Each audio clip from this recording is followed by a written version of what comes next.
Hello, good morning, good evening, good afternoon, good evening, wherever you are. Welcome to the International Liverpool Supporters Show with your host Nana Chumesi Ankra. Right, in today's video, I'll be giving a review of Liverpool's transfer dealings that concluded on the 1st of September, fortunately for Liverpool, and I'll get into that in the video, which concluded on the 1st of September at 11 p.m. local time in the United Kingdom. That's when the transfer window closed for British clubs to conclude their transfer dealings. Although in other parts of Europe and certainly in Saudi Arabia, I think it closed on the 7th of September. So let's get into the video. With regards to Liverpool's transfer dealings in the summer, the kind of adjectives, the kind of words I use to describe how Liverpool conducted themselves and the quality of the transfer would be solid, sensible, surprising, satisfactory, and in terms of one particular episode, farcical. First, let's go to the first signings that Liverpool made. That is Alexis McAllister, who Liverpool acquired from Brighton Hove Albion. That was for around £34 million. And the Hungarian captain, attacking midfielder, Dominic Szoboszlai, who was acquired for 16 million euros. Both of these players add creativity, more physical mobility, goal scoring, and just general dynamism, physical and creativity as well, technical as well, tactical. Attributes that have been severely lacking in Liverpool's midfield area for certainly all throughout last season, maybe a bit before that. The surprising part of Liverpool's transfer activity was that the late departure of Fabinho and Henderson to Saudi Arabia. The reason I used the word surprising was that Klopp and Liverpool in general, I don't think he planned to sell either player. For one, I don't think he foresaw any club that would interest Henderson to leave. I don't think any other club, I don't think Henderson would have left. And Fabinho, a bit past his prime, I don't think he would have got to another club of Liverpool's stature and standing in the game. So it was very, very surprising when the clubs from Saudi Arabia offered, and Liverpool had to agree with transfer income of £52 million for the pair of them. Not only that, it came very, very late in the transfer window. I don't begrudge the two players from leaving because it's obvious that Klopp was planning to, particularly Henderson and to a certain extent, less extent Fabinho, who was preparing to phase them out with the new summer signings that have come in. As I said earlier, McAllister and Szoboszlai. So neither of them were, from now on, for this season now on, were assured a starting place in the first 11. And although they have been very, very great stalwarts for Liverpool over the years, I think most observers will agree that they were certainly Henderson and to a certain extent Fabinho a bit past their prime. And the only issue with their departure to Saudi Arabia is how late in the transfer window it occurred. And it left Liverpool scrambling for some replacements before the start of the Premier League season. And on to my next point, this is where Liverpool's transfer dealings veered from solid and sensible to downright farcical. Liverpool earmarked Moses Caicedo and Roman Lavia as potential replacements for Fabinho and Henderson. Personally speaking, I think their first choice was Moses Caicedo, and kind of Lavia was the kind of Roman Lavia from Southampton was a kind of a backup option. I don't think Liverpool would have paid the best part of almost 200 million for the pair of them. No issues with regards to the players they earmarked. I think both of them are talented players with a great future ahead of them. They're 21, Moses Caicedo is 21, Roman Lavia is only 19, so the right age. But I think the issue that most Liverpool supporters will have with the way Liverpool pursued those two players, which was just, as I said, at best farcical, at worst incompetent. Firstly, Caicedo and Liverpool seem to be the only people in football who were not aware that Caicedo had agreed personal terms with Chelsea. The only thing, the sticking point, was the size of the transfer fee that was being negotiated between Chelsea and Caicedo's club, Brighton Hove Albion. I don't know whether it was Brighton or the representatives of Caicedo. I suspect that they played Liverpool. They let it be known that falsely that Caicedo and Brighton would be interested in maybe striking a deal with Liverpool. But I think Caicedo had been negotiating with Chelsea for some months. He had personally agreed personal terms. He had his heart set out on the move.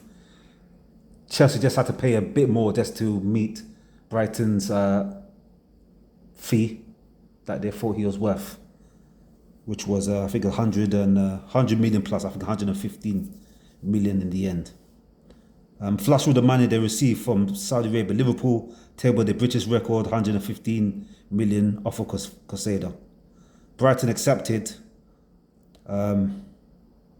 but to be fair, as I said before, I think maybe not so much Caicedo, but I think the representative of Brighton and the player used Liverpool to force Chelsea's hand to match Liverpool's offer. And ultimately, that's what Chelsea did. They matched Liverpool's offer, Brighton accepted, and it was up to the player. And as I said, the player had already made up his mind, and he ended up joining Chelsea. Liverpool were never really seriously in the running for Caicedo, in my opinion. The next, what I think farcical transfer dealing was for Roman Lavia. From the outset, Southampton made it clear the value they had on Roman Lavia, 60 million plus. Initially Liverpool had a 45 million deal tabled offer for Lavia, plus add-ons. It was turned down. And for whatever reason, Liverpool were reluctant to meet Brighton's 70 million valuation for Roman Lavia. As I said, they tabled the one offer. First offer was 45 million with add-ons, and then 55 million. And that's conditional. I think that was going to be the actual maximum amount Liverpool were prepared to offer, and that was with conditions. It would have been up to 55 millions. So maybe it was about 50 million with some add-ons up to 55 millions. Again, I think Liverpool kind of messed up this offer for Roman Lavia, because I think if they had kind of closed the door in the Moses Caicedo pursuit and really put the money down that Southampton were asking for Roman Lavia, I think they could have concluded a deal with them. But the offer they made, the record offer they made for Moses Caicedo, kind of complicated matters, and maybe put doubts in the mind of Roman Lavia and his representative as to whether Liverpool really wanted it or whether, which I suspected, Liverpool saw Lavia as a kind of a backup option, that a good player, but not really a player they thought they needed now. He's one for the future. That's why they didn't agree with Southampton's 70 million valuation of Roman Lavia. And you could take it from Liverpool's perspective, because they bought Dominic Szoboszlai for 60 million from Leipzig, who's very young but is already a captain for his country. He's been established in the Bundesliga for a good club in RB Leipzig.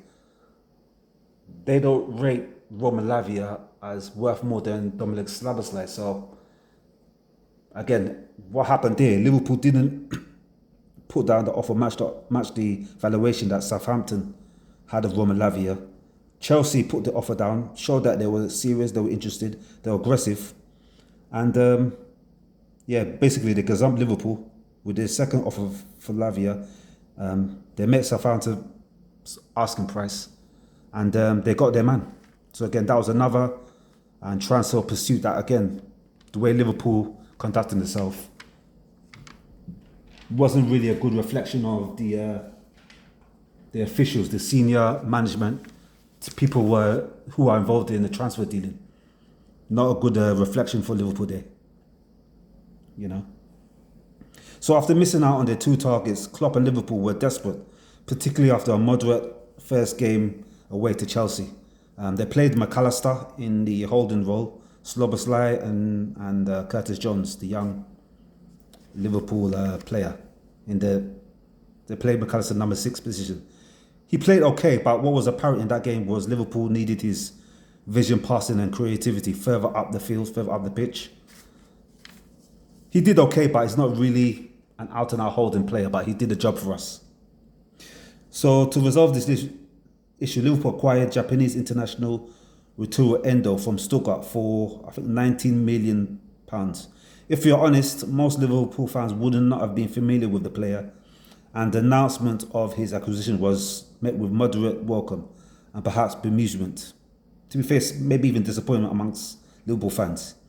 He made his first game was a substitute appearance at home against Bournemouth, and he started the away game away to Newcastle United. Thus far, he's been okay. Liverpool fans are patient and are willing to be patient and give him a chance to settle in and get up to speed with our play and life and certainly the type of football that we play in the Premier League. On the bright spot, Liverpool concluded the transfer window by buying Dutch player Ryan Gravenberch from Bayern Munich for £34 million. This excited the fans, and the club got a player who they had been tracking for some time. Gravenberch is young, mobile, athletic, kind of a box-to-box midfielder who will support Liverpool's attack. Because of the late acquisition and the international break, the Dutch international has yet to play for Liverpool. But in general, Liverpool fans are happy with this signing. So far, okay. And then we had a dramatic kind of bombshell very late in the transfer window. A few days before the end of the British transfer window, Liverpool received a British transfer record offer. Would have been a British transfer record offer and fee of 150 million for Salah. This posed a very difficult dilemma for the club. Liverpool had the option of take the money for a player who's either just in his prime or coming probably just past his prime, with only 2 years left of the contract, and use the money to sort also a replacement in. I think at that time of the transfer window, it was unlikely Liverpool would have been able to acquire the replacement of requisite quality, but they could have got a replacement early next year in the winter transfer window.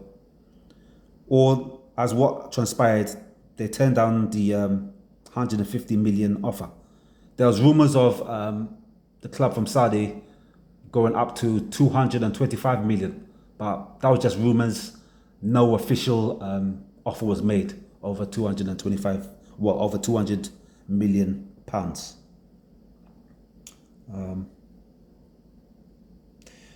I believe Klopp and maybe the playing staff probably won the argument there. Their reasoning won over the money men and the senior management in the club, that if you want Liverpool to be competitive in the domestic competition and European competition, they need Salah. If they had made this offer much earlier in the summer in the transfer window, they would have used that money and they could have found a replacement. But so late in the transfer window, it would have been very difficult to buy. I mean, even at the best of times, early in the transfer window, it would have been very difficult for them to have bought a player to replace somebody of Mohamed Salah's qualities. If you look at the statistics, his goal scoring assist, it's one of the all-time. You go down as one of the all-time Liverpool great players. So, in retrospect, that was probably, especially so late in the transfer window, from a football point of view, that was probably the right decision Liverpool made.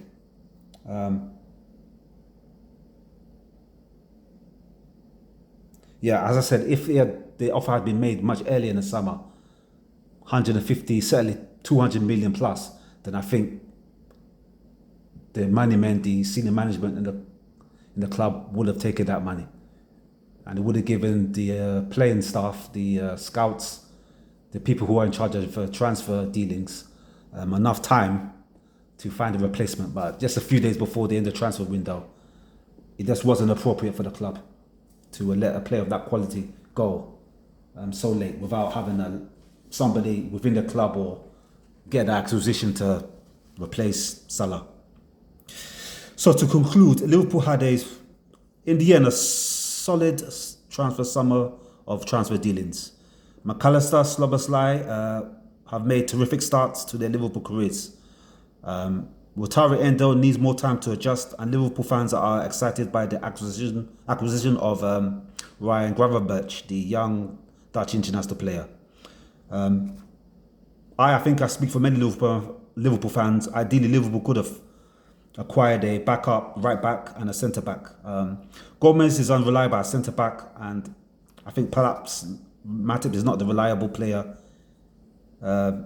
he once was as a backup or a competition for Konate to play alongside Van Dijk.